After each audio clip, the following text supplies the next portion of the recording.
the snow held off. That was good news, huh? You ever notice when you're watching the news, whenever there's a bad storm like a blizzard or a hurricane, the weather people all dress very casually. They all wear sweaters. It's like there's some FCC regulation that says the worse the situation, the more casual the attire. All I know is if I see Al Roker in a bathrobe, I'm getting the hell out of here.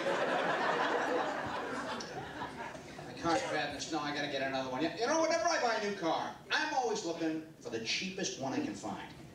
You know, you're buying a cheap car, too, when the ads on TV all compare it to the car you wish you were buying. I mean, they just pick some stupid feature and make it sound like the biggest deal in the world. The all-new Ford Focus has the same sized hood ornament as a Lincoln Town Car. Our see-through windshield provides the same visibility as a Lexus.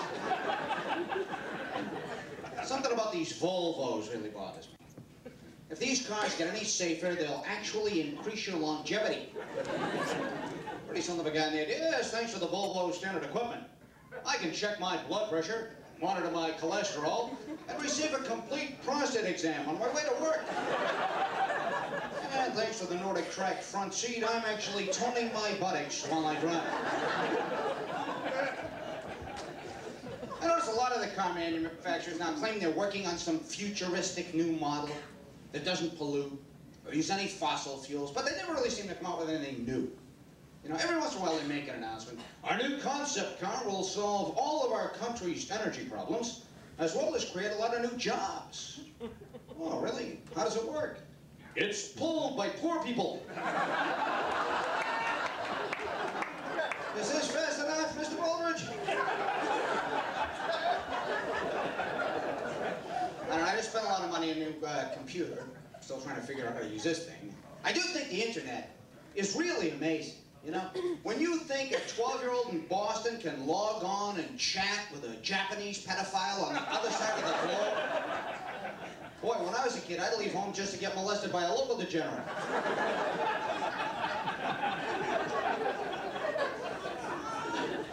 Whenever I was a kid, too, whenever I didn't get good grades, my father would pick another boy in the neighborhood who was perfect, then compare me to him. You know, I get our report cards and look at my marks and go, if Bobby Sullivan can get straight A's, so can you. It isn't true, it isn't fair, you know? I just wanted to say, Dad, if the Rockefellers can make millions of dollars, so can you. So we all living in this dump. Well, I said I wanted to say that. I didn't actually say it. I wouldn't be alive if I said that. You didn't even ask for anything in my house. You know, you're being extravagant or I don't know what it is. You know, you just ask for something. Do you want us to wind up in the poorhouse? I thought this was it. You mean it gets worse? I didn't think that was possible. You couldn't ask for anything when you were out either. That would always start an argument, right? You just have some little thing, you know, can I have an ice cream? We have ice cream. But we're not at home, are we? What kind of logic is that? You don't walk into a restaurant, would you like to see a menu? No, thank you, I have food at home.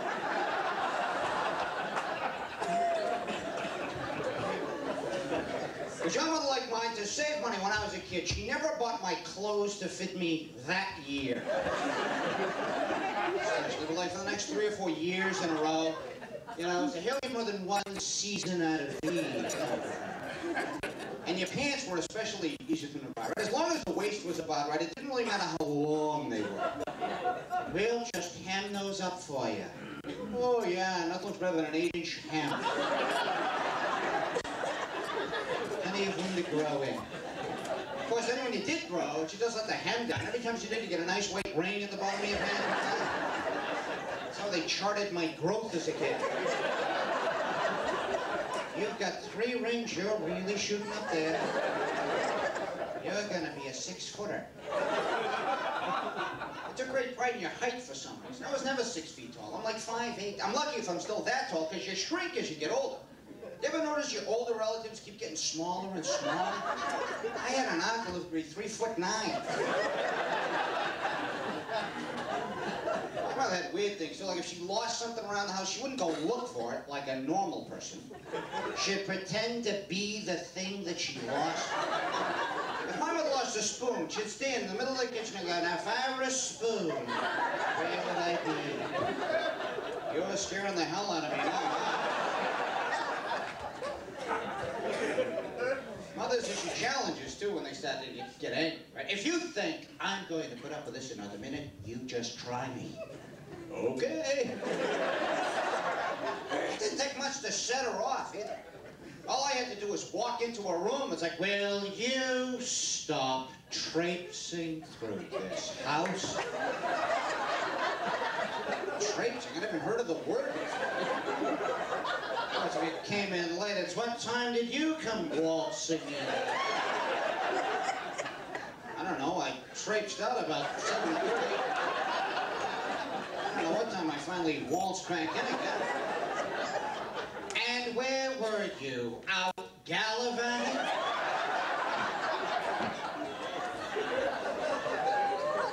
Certain words like that only mothers use. And conniption's another one. My mother was always going to die of a conniption. And she's still around, so apparently it didn't work out.